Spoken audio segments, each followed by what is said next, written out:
Hello friends, माइस्टर out of विकास विजय और आप देख रहे हैं हमारा चैनल अकाउंट्स गुरु।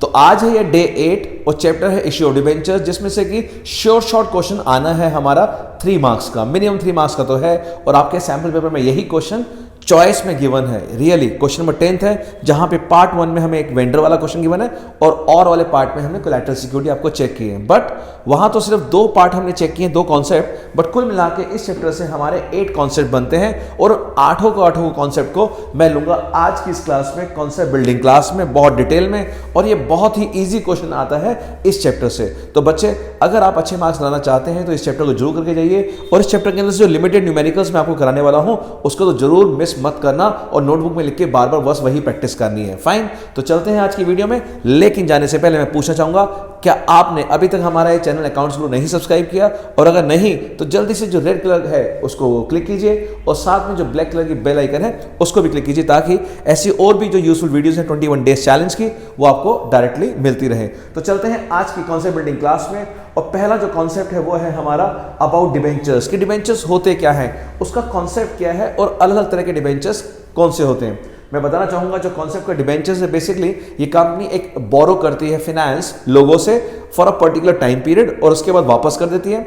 और इसके ऊपर कंपनी को क्या करना पड़ता है, इंटरेस्ट देना पड़ता है। फाइन, तो वो टर्म्स एंड कंडीशन के हिसाब से डिसाइड करते हैं जो हमने लिखा होगा। लेकिन इसकी डेफिनेशन हम आपसे पूछ सकते हैं, टाइप्स ऑफ डिबेंचर्स हम पूछ सकते हैं। तो ये सारा हमें कॉन्सेप्ट बिल्डिंग क्लास पे ध्यान रखना है कि थ्योरी भी पढ़ के जानी है, बिकॉज जो हमारे पहले 6 क्वेश्चन आने वाले हैं, 6 क्वेश्चन जो हमारा नॉर्मली होता है वो कंपनी अकाउंट्स के ऊपर हम लोग दे देते हैं आपको। तो 6 में से एक क्वेश्चन आपका कंपनी अकाउंट्स का आना है, तो वो इनमें से भी आपसे पूछ सकते हैं टाइप्स ऑफ डिबेंचर में से कि कौन से डिफरेंट टाइप्स ऑफ डिबेंचर उसमें से उसको डिफरेंशिएट कीजिए। दूसरा, बात करते हैं हम आपका डिबेंचर्स के अंदर कि जो हम इशू करते हैं वो डिफरेंशिएट जो है शेयर्स के साथ भी पूछ सकते हैं कि डिफरेंस है क्या, आखिर शेयर्स और डिबेंचर्स या शेयर होल्डर और डिबेंचर होल्डर में क्या डिफरेंस है। ये भी हमारा थ्योरी का क्वेश्चन बनेगा। इससे रिलेटेड हम आपको इंपॉर्टेंट क्वेश्चन बता देंगे, पहले हम उसको पूरा ओवरऑल कवर करते हैं। Fine, next, issue of debentures for cash, यानी अगर हम डिबेंचर्स कैश पे बेचते हैं तो यहां हमारे 2 ऑप्शंस आते हैं। क्या? या तो लमसम होगा या फिर हमारा इंस्टॉलमेंट्स होगा। और लमसम जो है हम सब जानते हैं कि वो शेयर्स की तरह एंट्रीज बनती है, सेम विद द इंस्टॉलमेंट्स। जो एंट्रीज हम शेयर्स में पढ़ के आते हैं वही एंट्री हम यहाँ चेक करते हैं।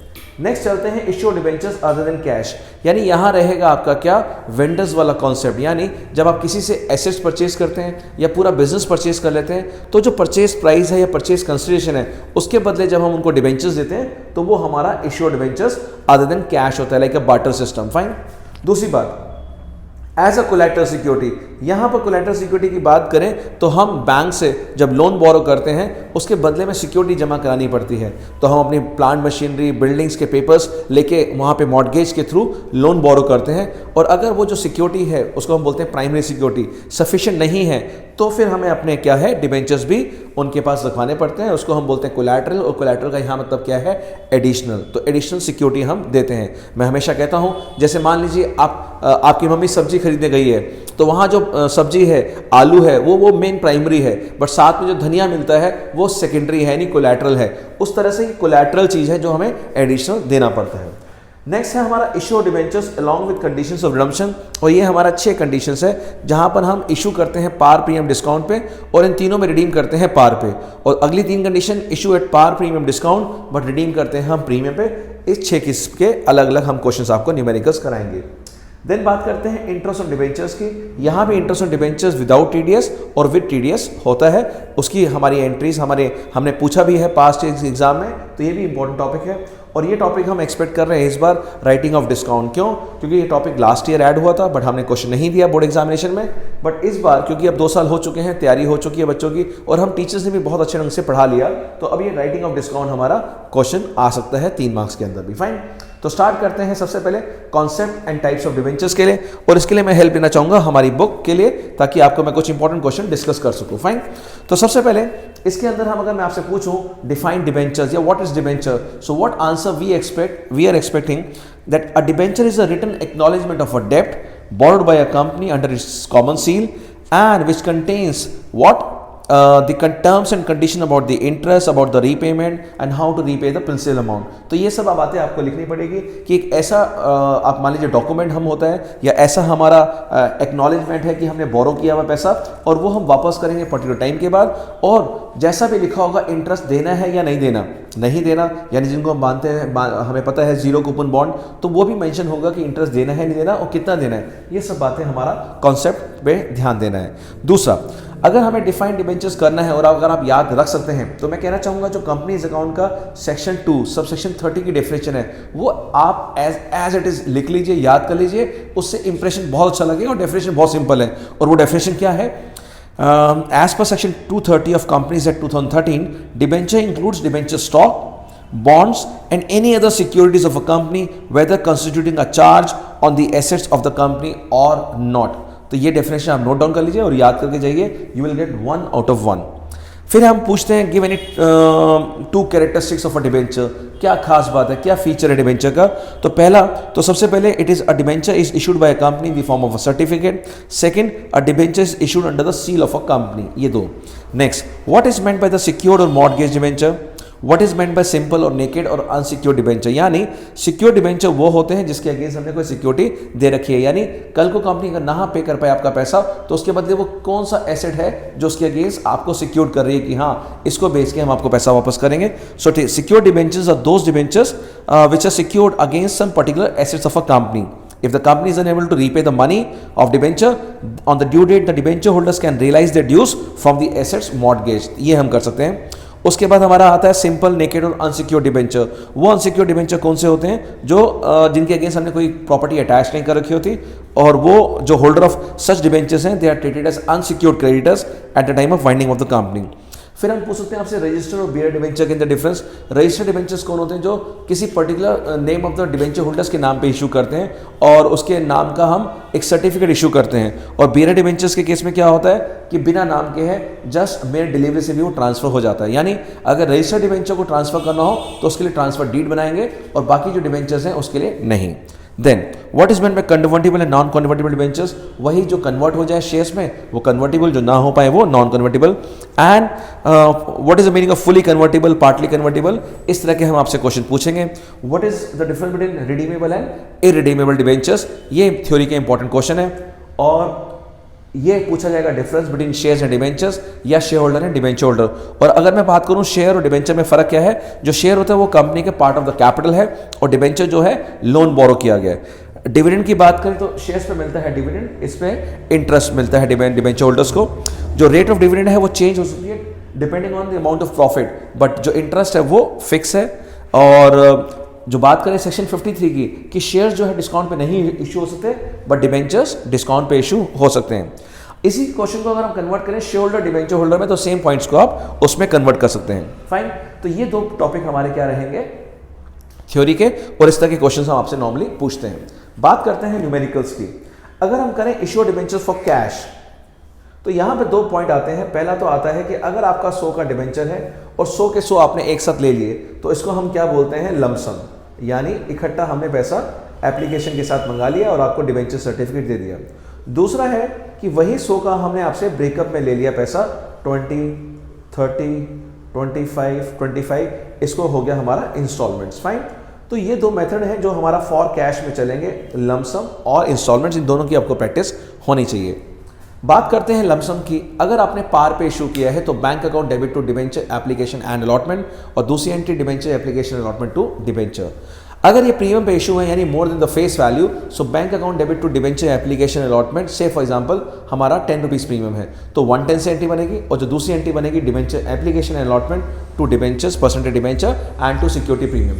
ये जो पहली एंट्री बनती है यहाँ पर आप एंड अलॉटमेंट भी जरूर लिखेंगे क्योंकि ये सीबीएसई की रिक्वायरमेंट है। लमसम के अंदर पूरा लिखना है, application debenture application and allotment पूरा लिखना है। अगर आप सिर्फ डिबेंचर एप्लीकेशन लिखेंगे तो हाफ मार्क कट जाता है। तीसरा कंडीशन है डिस्काउंट का, वहाँ bank to debenture application allotment से फॉर एग्जांपल 100 का डिबेंचर्स है और हमने 10% डिस्काउंट पे दिया है तो 90 रुपीज़ की एंट्री बनेगी और जिससे क्या बनेगी? सेकंड एंट्री बनेगी हमारी debenture application and allotment, discount on issue debenture debit 2% debenture 90, 10 और 100 से। फाइन, ये था लमसम। अब चलते हैं इंस्टॉलमेंट में। इंस्टॉलमेंट के अंदर हमारी वही एंट्री बनेगी जो 8 की 8 एंट्री हमारी शेयर्स में बनती थी। प्रीमियम अलॉटमेंट के साथ होगा तो सिक्योरिटी प्रीमियम अलॉटमेंट के साथ क्रेडिट होगा, या फिर कहीं जहां भी होगा वहां एसपीआर आपका क्रेडिट हो जाएगा। डिस्काउंट के केस में हम सब जानते हैं कि डिस्काउंट हम हमेशा हमारा कहाँ होता है, अलॉटमेंट पे, तो यहाँ भी हम अलॉटमेंट पे डिस्काउंट डेबिट कर देंगे। ये हमारा इंस्टॉलमेंट्स है। फाइन, चलते हैं अब issue of debentures other than cash. यहाँ भी दो बातें आती हैं क्या, कि क्या मैंने सिर्फ एसेट्स परचेज किए या मैंने पूरा बिजनेस लिया आपका और उसके बदले में आपको डिबेंचर्स दे रहा हूं। अगर मैंने सिर्फ एसेट्स लिए तो हम सब जानते हैं हमारी एंट्री होती है assets account debit to vendor यानी सप्लायर, और अगर आपने कुछ पार्ट पेमेंट किया है तो vendor account debit to cash, bank, या कोई बिल एक्सेप्ट किया bills payable. Third entry is very very important. यहां एंट्री आती है vendor debit to percentage debenture par पे, प्रीमियम पे vendor debit to percentage debenture to SPR, और discount के केस में vendor debit discount and issue debentures to percentage debenture.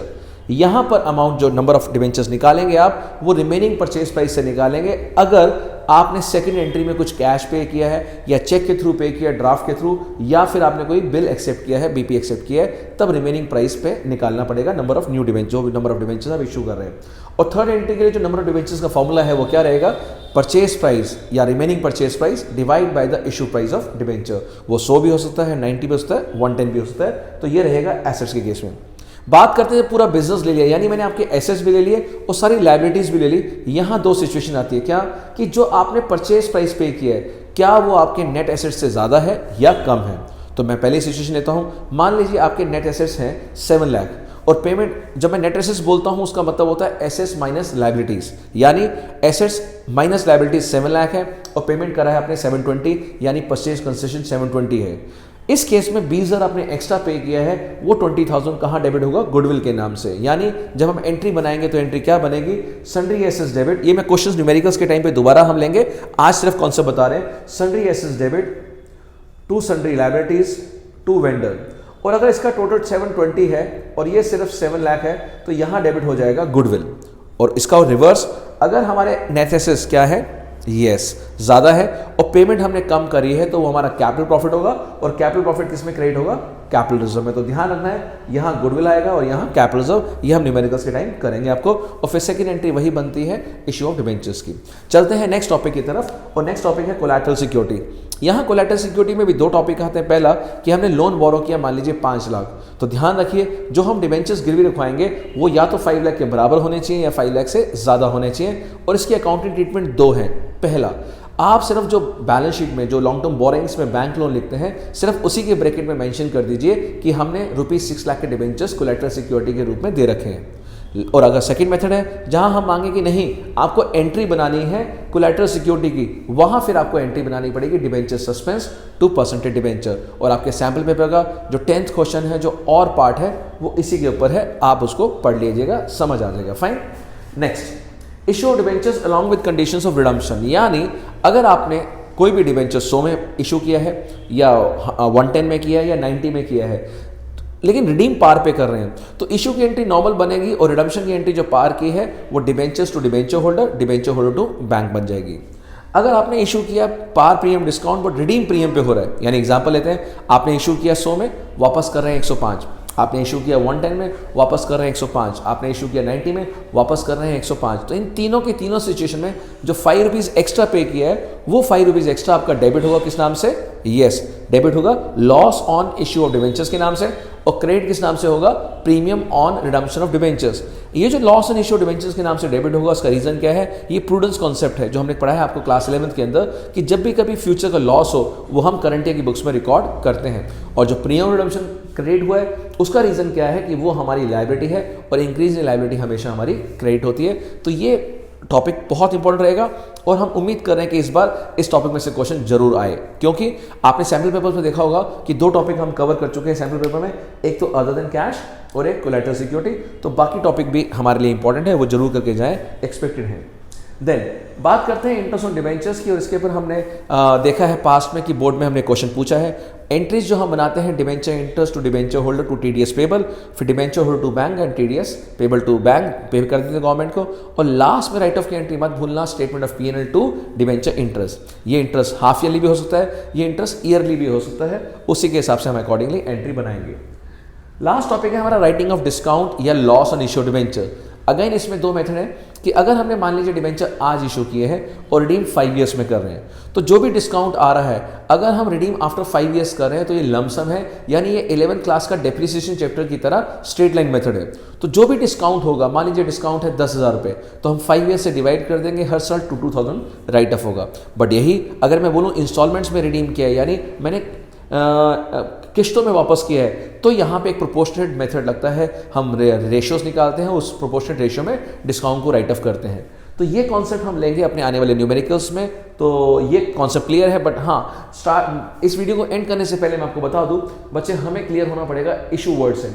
ये जो वर्ड इशू है, मान लीजिए कि आप फर्स्ट टाइम अपनी स्कूल की लाइब्रेरी में गए, फर्स्ट टाइम पहली बार गए और पहली बार कार्ड बनाने के बाद आपने बुक इशू कराई, तो ये जो बुक इशू करते हैं उस इशू के टाइम बुक आपको मिलती है या वापस करते हैं फर्स्ट टाइम में?